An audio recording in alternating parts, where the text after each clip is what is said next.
feels so good to find the perfect underrated manga. Problem is that there are a ton of them out there. But recently, a lot of people have been saying that this is the most underrated manga in many years. I'm talking about Tower Dungeon, a manga written by Nihei Tsutomu. And that's a big deal. Almost 30 years ago, he created Blame, one of the greatest sci-fi manga of all time. When you think of the greatest manga of all time, it's gonna transport you into a completely... My favorite story is Blame. I love Blame because of a lot of small reasons. And this makes reading Blame a unique experience. This dude even influenced Tatsuki Fujimoto, the guy who influenced so many of our favorite authors. But recently, he had a pretty crazy idea. Even though Mr. Tsutomu is known for sci-fi, he decided to write a fantasy manga. And it worked! Because a lot of people started saying it was one of the best things they've ever read. Some even going as far as saying it's better than Blame. So today, I'm gonna show you why everyone is going crazy for Tower Dungeon. But I'm also going to find out if it's actually that good or if it's just hype. Okay. So I actually heard a lot of people say that the first chapter of this manga is already kind of insane, which is a little bit concerning. In a good way. I have my copy of Blame right here. Let's do this. Okay, so this was absolutely not what I expected. Okay. Basically, imagine you live in this calm, beautiful medieval kingdom. Everything is good until one day an evil sorcerer shows up, destroys the king, steals the princess, and traps her inside a massive tower filled with the most terrifying magical creatures you've ever seen. Everyone goes crazy. The army says, we gotta save the princess. They go into the tower like, come on guys, I thought this would be hard, but it's a piece of whoa. Okay, we're gonna need new people. And that's where you come in. Your name is Yuva. You live in a tiny farming village and you're kind of the most regular dude ever. But for some reason, the army says, we think it would be a really great idea to put the fate of this entire kingdom in your hands. So you accept, and like any good adventurer, you bring the best equipment you have. Your grandpa's wooden shield and an old helmet that looks like a broken frisbee. Good luck to the princess. The first chapter alone was 90 pages long, which is awesome, but for the moment, this kind of looked like your typical fantasy story, which was a little bit confusing because I had heard so many people say that Tower Dungeon had amazing world building, kind of like Blame. As someone who read Blame, that sounded a little bit insane. So I just had to find out if people were exaggerating on this. Okay, so I started chapter 2 and Yuva basically joins this small group of maybe 5 other people to save the princess, right? And now I'm at this scene where they're going up a wooden staircase that was built on the side of the tower. And that sounds completely fine until you realize they're on the 60th floor and that someone randomly built that thing years ago. Listen, you could not pay me enough money to even put my foot on that staircase. And the worst part is they're just like, let's be grateful this shortcut is even here. What are you saying, my dude? I continued reading until... Okay, so they just went through a bunch of small tunnels, right? And now they're at this place where there's a massive spiral staircase. I mean, look at that thing. And a little bit later. Okay, so now we're actually following another group and there's this panel where they can see all the way up to where they started. You know what? I think I'm just gonna sit here and look at this for a while, honestly. And trust me, those are just a couple of examples. I mean, even if I go back to the first chapter, we actually get to see the tower next to the fort where everyone is staying. And look at how freaking tiny it is. And then the next panel, they zoom out again and you finally get to see the entire tower. This thing is literally going above the clouds.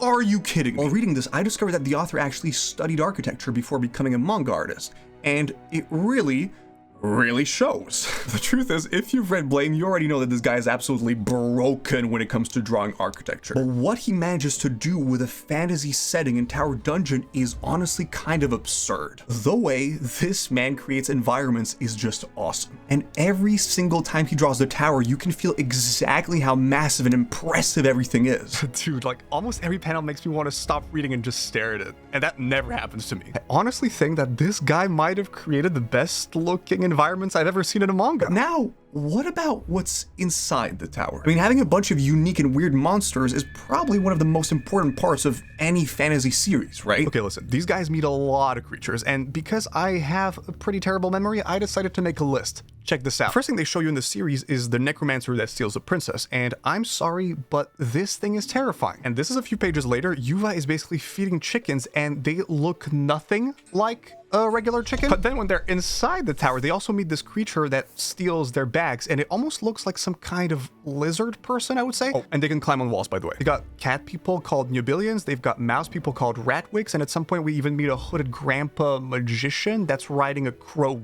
goat. And that thing is so freaking cute. I love it so much. And finally, you've got the Draco Metamorphs. They're basically people who can turn into dragon. And each one of them has a unique dragon form. I mean, some of them look like regular dragons, but some of them really don't. Like there's this one guy whose dragon form genuinely looks like the fusion between a dragon, a cow, and a sea cucumber. Perfection. There are a lot of fantasy series out there, but most of them just copy and paste the same creature we've seen a million times. So when an author puts a cool new spin on things that already exist, it's awesome, and that's exactly what happens in Tower Dungeon. I mean, honestly, when I think about a dragon or a necromancer, I'm thinking about this. Not this. Combination of the architecture, the environments, and the creatures genuinely makes the world of Tower Dungeon feel so alive and really fun to explore. There are 100 floors, and each one of them feels like something new to discover, which is sick. The way the author draws is almost like some kind of sketch, and it isn't as detailed as a lot of other manga, but it somehow just works with this story. I absolutely 100% agree with what people are saying. This is genuinely some of the best world building I've experienced in a very long time. And on top of that, everything just looks so freaking beautiful. I appreciate that. But here's the thing. Imagine you're reading a manga where the world is gorgeous, the creatures are really interesting, whatever. But then the fights are bad. That would be super lame, right? Luckily, the next thing I heard from a lot of people was that the fights in Tower Dungeon were genuinely incredible, so I had to see for myself. Okay, so when they enter the tower, there is a couple of pretty weak enemies that they destroy immediately. But now I'm a bit further and they meet the first sort of strong enemy. It's this knight in black armor that's just standing there and mumbling in Latin, I think. I mean, basically this entire moment just feels like it's going to be some kind of epic mini boss fight, right? But then this one guy is like, you see that huge indestructible shield?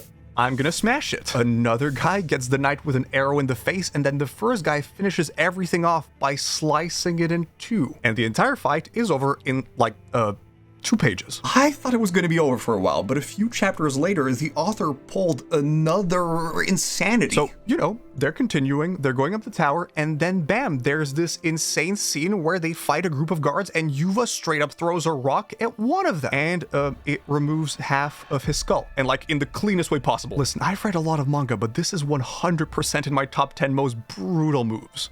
100%. And I was about to see something even crazier. Okay, so there's this moment where the group is about to look into a basilisk's eyes, which isn't good because that thing can instantly turn them into stone. But the mage with the crow goat throws a huge fire spell between the group and a basilisk to blow their view. And I cannot handle how cool this is. Also, I always thought that a basilisk was like a big snake thing, but that's a butterfly in Tower Dungeon, which is kind of cool. I only showed you 3 different fights, but trust me, in less than 20 chapters, there are so many of these iconic moments. This manga keeps every fight short, sweet, and very, very brutal, which just hits you like a truck. Every single panel matters, and the author knows exactly what to show you and when to show it to you. It genuinely feels like this man took everything boring from a manga fight and just went like, no, we're not doing that. And don't get me wrong, I was really enjoying Tower Dungeon so far, but the truth is there are a lot of other series that do this stuff during fights. Like, it's nothing exceptional. And that's when I found a comment of someone saying that the fights really reminded them of Dark Souls.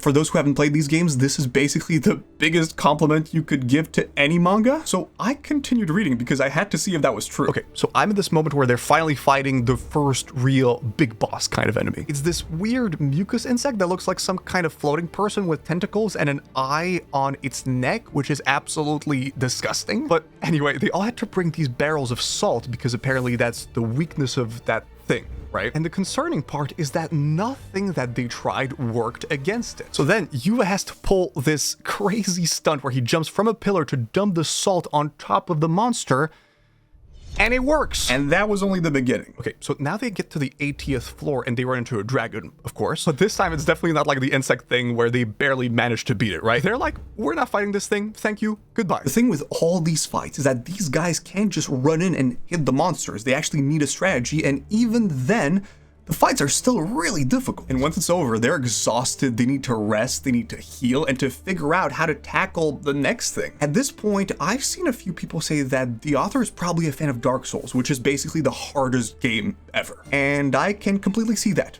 Completely. The characters feel like underdogs in every single fight. They're using these desperate, crazy tactics, specific weaknesses, anything they can think of just to survive. And that is such a genius idea, because when they win a fight, it actually feels earned and so freaking satisfying. Listen, even small details like these dragon spore mushrooms honestly feel like items you might find in a video game like Dark Souls. So I'm gonna have to agree with what people are saying. The fights are absolutely awesome, and there is no way the author is not a Souls fan. The other thing that a lot of people loved about Tower Dungeon was the characters. And that's exactly why I was kind of worried. Truth is, there's one thing the author didn't do that well in Blame, and it was the characters. Problem is, that's one of the most important parts of any good fantasy series. And if Tower Dungeon didn't nail it, it would definitely not be as good as everyone was saying. So I had to check. Okay, so remember when we first meet Yuva, the only thing he has is this old helmet and shield? Well, a few pages later, we see this man casually carrying enough wood to probably build a freaking house. On his own. And in that same chapter, dude, these soldiers are struggling so much with one barrel, and my guy is carrying a whole boulder. A whole boulder. Do you know how heavy that is? There's also a scene where Yuva trains with the vice captain and gets absolutely destroyed because he has no idea what he's doing. But the thing is, this man is so strong that he still manages to destroy the vice captain's fingers with his pure strength alone. And I kid you not, there's one thing about this character that I have literally never seen in another piece of fiction. It's the fact that he cannot stop falling into things. For example, there's this moment where he just walks off a ledge and doesn't react. And you think it's probably gonna happen just once or something, right? No. My guy is falling into stuff almost every chapter, and it genuinely never stops being funny. I mean, it's kind of a signature move at this point. Like, there's a scene where he literally falls into a pit and somehow accidentally finds the secret entrance where they need to go.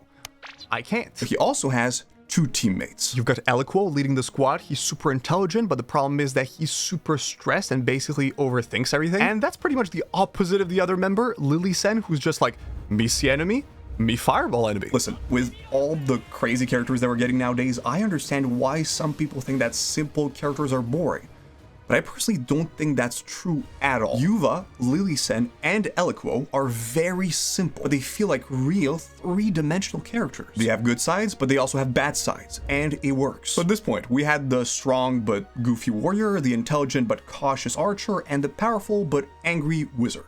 Classic. I mean, they were definitely not as interesting as everyone was saying, but they were definitely a decent cast of fantasy characters. But then I continued reading, and I need to show you what happened. Okay, so the group is going through the tower, they're chilling, and there's this moment where Lily Sen notices that Eliquo is just not doing well. And the part that really gets me is when she says, if something's wrong, you need to tell us so that we can deal with it together. And a little bit later, because Yuva is Yuva, he trusts people, right? So he wants to tell a bunch of strangers about this secret staircase they found before. But Lily Sen and Eliquo are like, yeah, that's not gonna happen. And guess what? They were absolutely right, because later they get jumped by these ex-royal guards. So they fight these guys, Lily Sen and Eliquo get captured, but then Yuva gets so freaking angry that you see a completely different side of him. He goes in, they win the fight, and everything ends with like this extremely wholesome hug. This is so cool to me because you can just tell how much these guys have grown as a group in just a few chapters. The characters in Tower Dungeon don't feel like some random group the author threw together or like a cliche fantasy cast.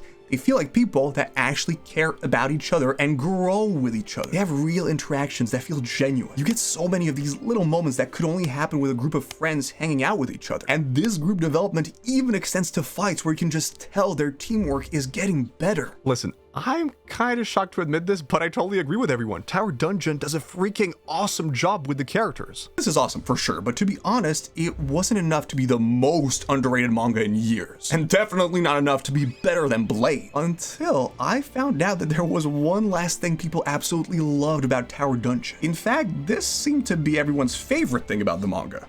it was the storytelling. And if on top of everything I mentioned, the storytelling was perfect, then Tower Dungeon would definitely be as good as people were saying. So I immediately had to find out. Okay, I need to show you something really cool. Those are a couple of interesting moments in the manga. See if you can find what they have in common. At some point, there's a scene where we meet this dragon lady, and she's like a big deal. You know, everyone knows her, she's extremely powerful, all that stuff. And she tries to fly all the way to the 100th floor to save the princess, right? And you was like, okay, so I guess the adventure is over now. I mean, it makes sense. But the problem is that she's ambushed by these huge dragons that just destroy her. And this shows you that the journey is not meant to be simple at all. You can't just take a shortcut. Okay, another example. If we go way back to the first time we meet Yuva, we immediately see how freaking strong he is because the guy is carrying so much freaking wood, right? And a few pages later, you see him carrying the boulder that I showed you before. The thing that I'm trying to show you is that the author is really a master of this very specific storytelling technique called show, don't tell, when he shows you what's going on instead of someone explaining it to you. I've read a lot of series where there were too many explanations that just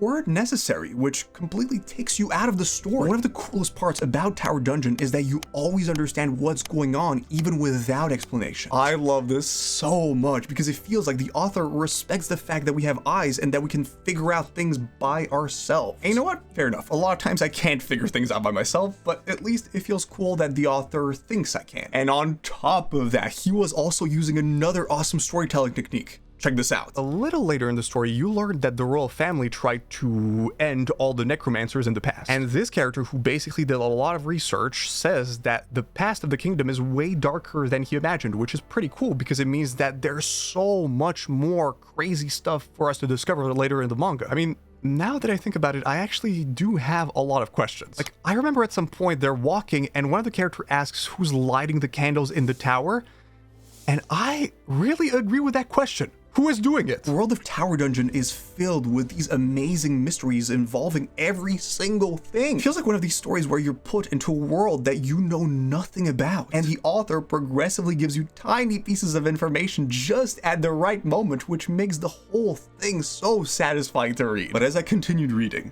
I was so not ready for the final thing I found out. Listen guys, these moments where the group isn't fighting and they're just chilling and spending time together are some of my favorite moments in the entire manga. Like, I've been reading this entire time while listening to a chill medieval playlist, and I'm genuinely having the time of my life. Tower Dungeon absolutely nails one of the most important things you need in a fantasy manga: the cozy feeling. The feeling of being part of a group, the feeling of playing with friends and having fun while going on adventure. That's exactly what Tower Dungeon feels like. The combination of the show don't tell, the mysteries, and the coziness is a perfect combo that just makes the story awesome. What can I say? You guys were right. The storytelling is a banger. Listen, every once in a while, I'm lucky enough to read a series that has that special something. A series that has the potential to become big and give a lot of readers a really cool experience. And that's genuinely how I feel about Tower Dungeon. Like, the only thing that I hate about this series is how long I have to wait every month to read a new chapter. It's painful. So, is it better than Blame? Honestly, for me, not really. Or at least, for the moment, I think it's way too early to tell. If one day you see this, Mr. Tsutomu, you're the GOAT. Thank you so much. That's why he's the GOAT. Is it the most underrated manga in years? Yeah, most definitely. And you know what makes me even crazier than the fact that Tower Dungeon is so freaking underrated? It's the fact that there are so many other amazing underrated manga out there. But don't you worry, because I'm on a mission to find the best ones. Check this out.